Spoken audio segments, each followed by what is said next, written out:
I am a first-gen graduate and professional, and I'm really excited to have this opportunity. That's Marisol Ibarra, the host of Here Comes the Sun. She's a Wit Wire graduate, and today she's joining me to talk about preparing and publishing solo episodes.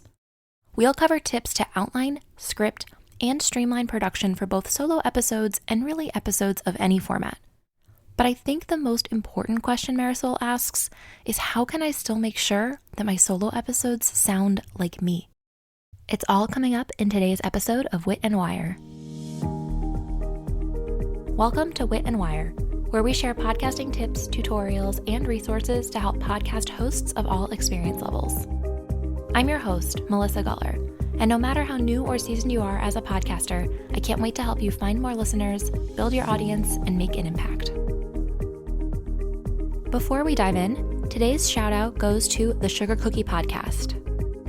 In their kind review for Wit and Wire, they say, "This podcast is very creatively and clearly written. It's easy to follow along, and she has great insight and tips for beginner and experienced podcasters."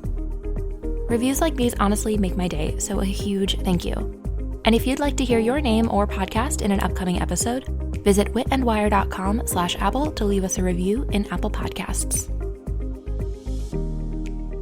Today, I'm honored to be here with Marisol, who recently launched her new podcast, Here Comes the Sun.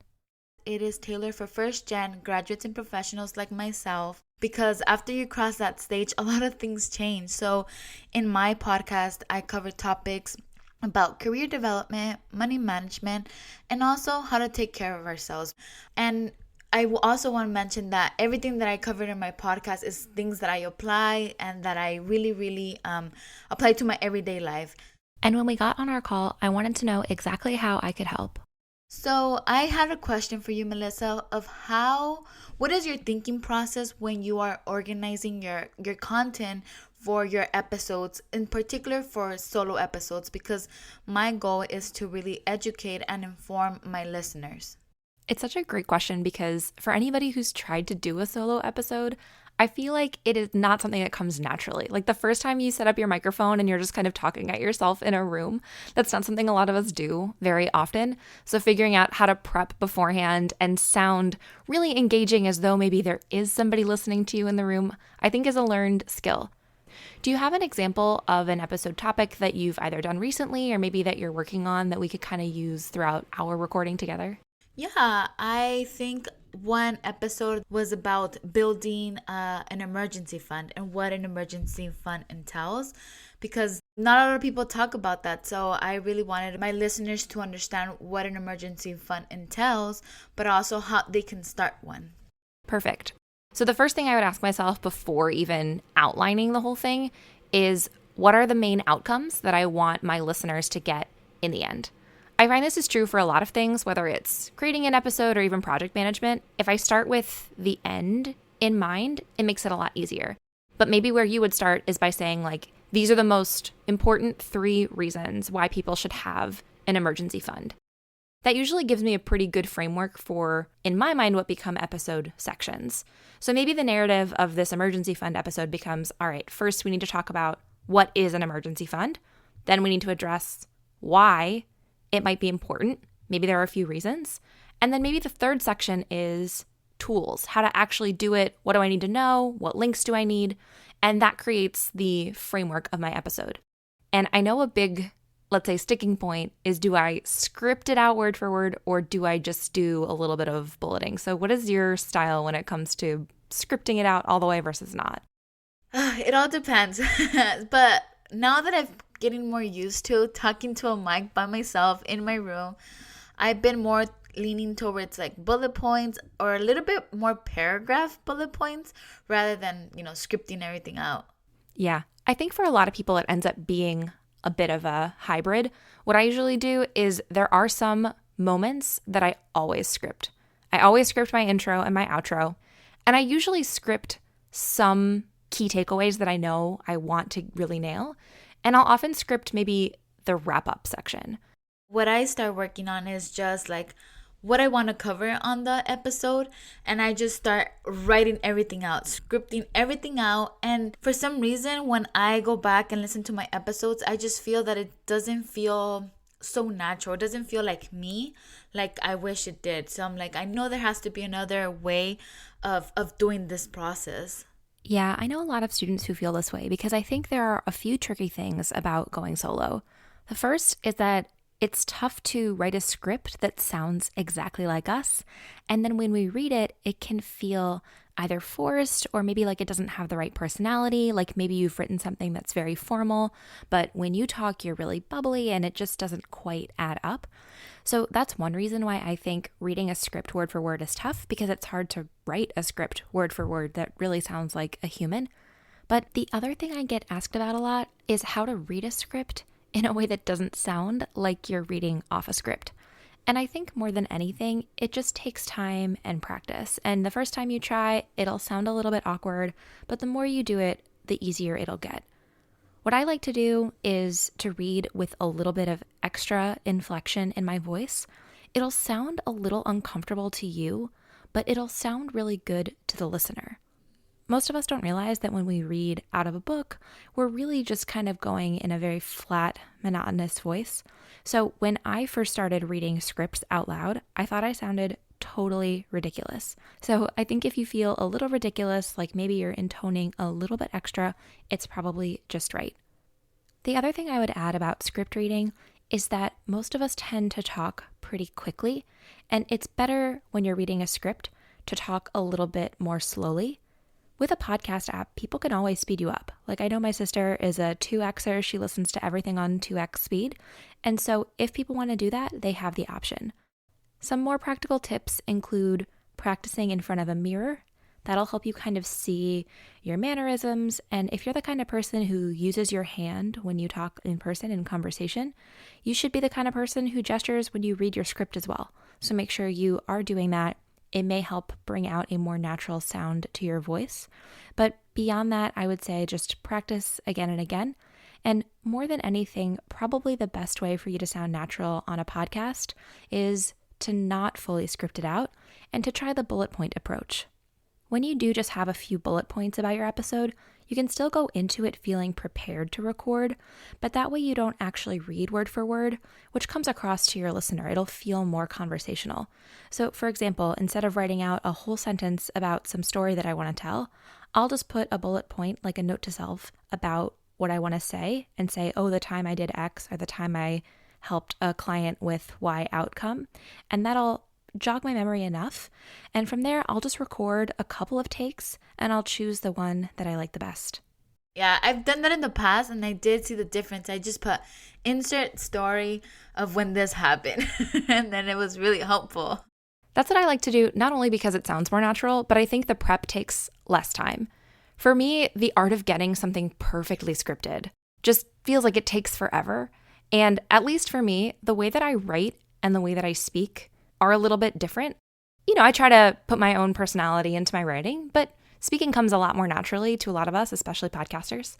So maybe instead of trying to write out a perfect script, maybe you just do 2 takes.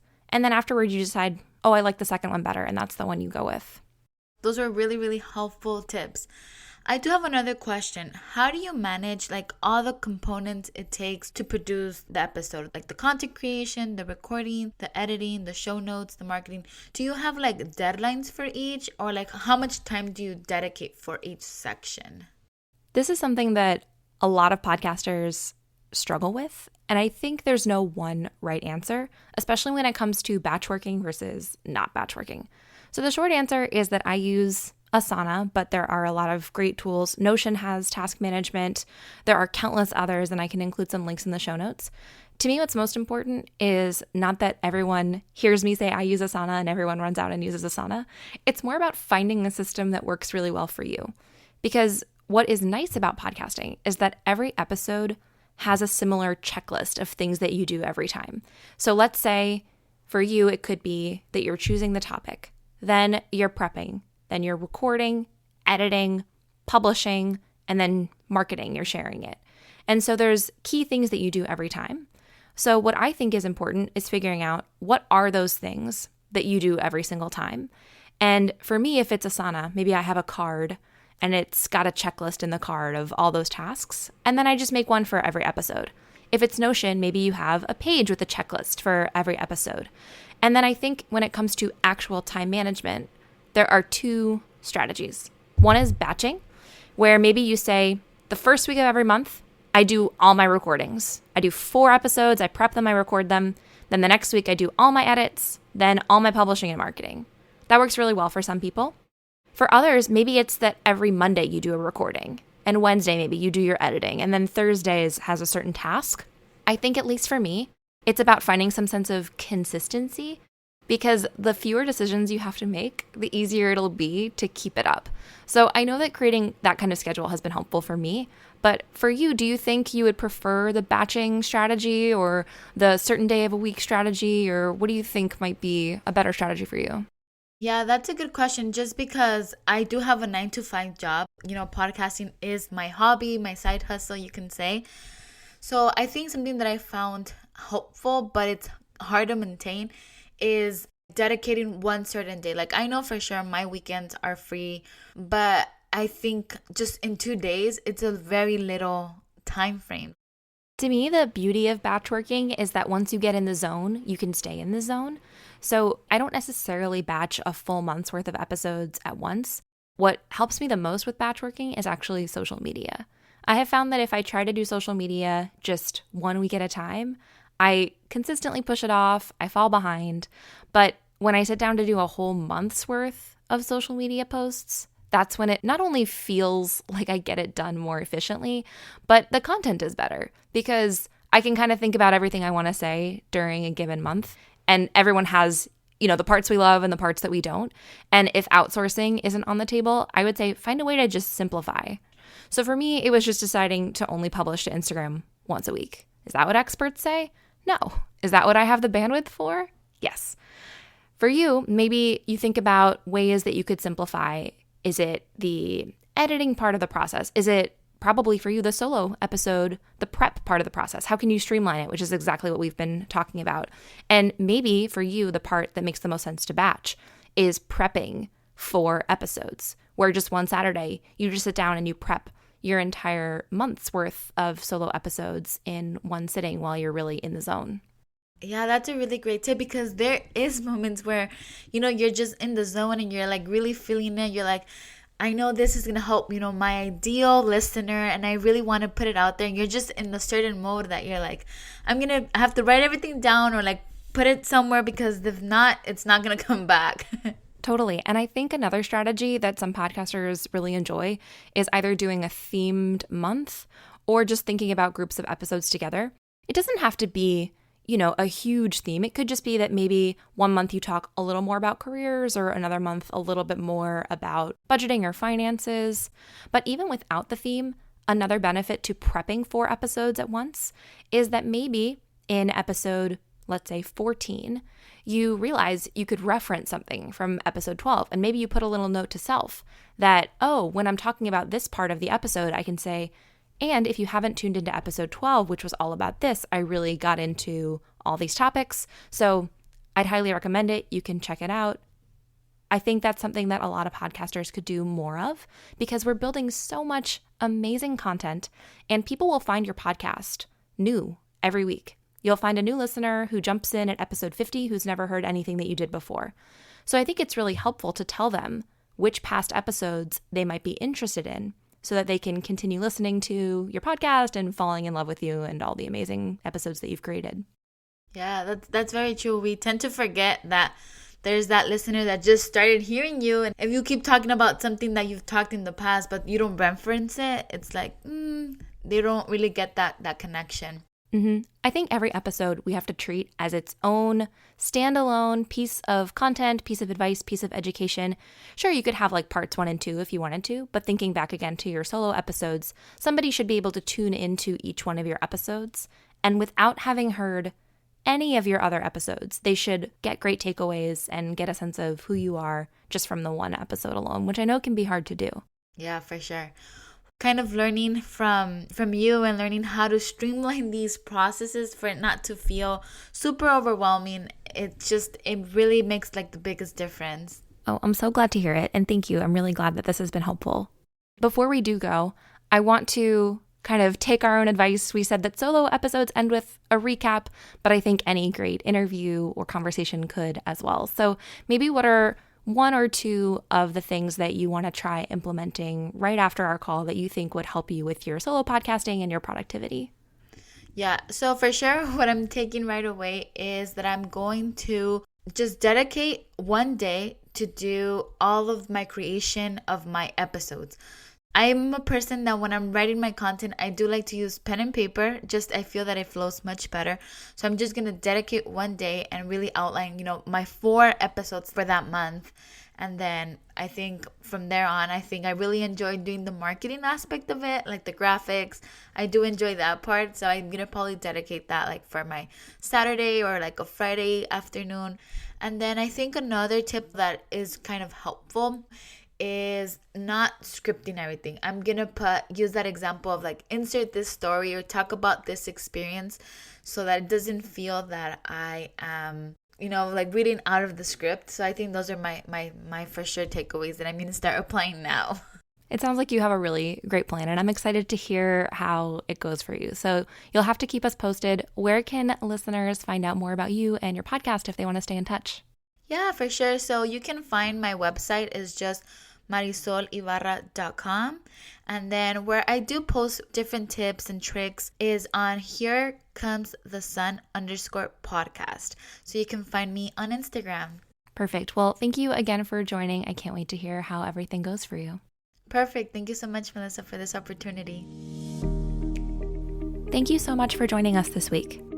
If you'd like to see a real prep doc for one of my solo episodes for Wit Wire, you'll find a link in the show notes at witandwire.com/22. That's also where you'll find links to all the references from today's episode.